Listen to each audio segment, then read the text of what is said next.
زيغ, then you won't see anything.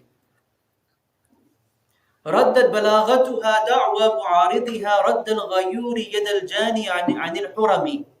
It's balagha. So balagha is about the eloquence of the Quran.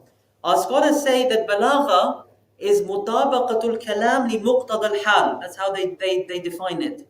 It's that the speech perfectly matches the requirements of that moment. This is balagha.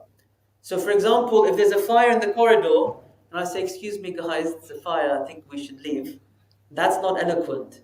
Because the moment is a moment of urgency. Should be fire, fire. That's the appropriate speech for the moment. So balagha is about knowing the moment, knowing the listener, and constructing the speech for the purpose of that moment. That's balagha. Human eloquence works in ebbs and flows. So you get moments of brilliance and moments where there's room for improvement. The miraculous balagha, the miraculous eloquence, is where the speech perfectly matches everything that circumstance requires.